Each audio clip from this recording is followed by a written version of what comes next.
আজকে স্পাইডারম্যানকে ভালো করেই মারতে হবে। কিছুক্ষণ আগে স্পাইডারম্যানকে তার পেট খারাপ হওয়ার কারণে তার গার্লফ্রেন্ড তাকে রেখে গিয়েছিল।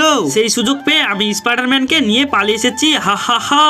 আজকে স্পাইডারম্যানকে মেরে টুকরো টুকরো করে ফেলবো। এবার এখানে রাখি। এবার মেরে ফেলো স্পাইডারম্যানকে। আরে আমার স্পাইডারম্যান আবার কে নিল? এখানে তো রেখে গিয়েছিলাম। আরে তাহলে তোরা নিয়েছিস না? দাঁড়া বলছি, দাঁড়া। আমি থাকতে আমার স্পাইডারম্যানকে মারতে দিব না। তুই সরে যা বলছি, নাহলে তোকেই মেরে ফেলবো। তবে রে তুই কথা শুনছিস না? না এই নে বন্ধুরা, এরপর কি হবে সেটা তোমরা দেখতে পাবে। কিন্তু তার আগে তুমি যদি হিন্দু হও তাহলে একটি কমেন্ট করো, আর মুসলমান হলে একটি লাইক করে চ্যানেলটিকে সাবস্ক্রাইব করে দাও। শয়তান কালুয়া, আমি থাকতে আমার গার্লফ্রেন্ডের কিচ্ছু হতে দিব না। তবে রে তোকে আমি পরে দেখে নেবো। চলো এখান থেকে আমরা যাই। আজকে স্পাইডারম্যানকে ভালো করেই মারতে হবে।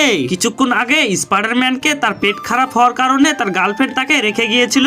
সেই সুযোগ পেয়ে আমি স্পাইডারম্যানকে নিয়ে পালিয়ে এসেছি। হা হা হা। আজকে স্পাইডারম্যানকে মেরে টুকরো টুকরো করে ফেলবো। এবার এখানে রাখি। এবার মেরে ফেলো স্পাইডারম্যানকে। আরে আমার স্পাইডারম্যান আবার কে নিল? এখানে তো রেখে গিয়েছিলাম। আরে তাহলে তোরা নিয়েছিস না? দাঁড়া বলছি, দাঁড়া। আমি থাকতে আমার স্পাইডারম্যানকে মারতে দিব না। তুই সরে যা বলছি, নাহলে তোকেই মেরে ফেলবো। তবে রে তুই কথা শুনছিস না? না এই নে বন্ধুরা, এরপর কি হবে সেটা তোমরা দেখতে পাবে। কিন্তু তার আগে তুমি যদি হিন্দু হও তাহলে একটি কমেন্ট করো, আর মুসলমান হলে একটি লাইক করে চ্যানেলটিকে সাবস্ক্রাইব করে দাও। শয়তান কালুয়া, আমি থাকতে আমার গার্লফ্রেন্ডের কিচ্ছু হতে দিব না। তবে রে তোকে আমি পরে দেখে নেবো। চলো এখান থেকে আমরা যাই।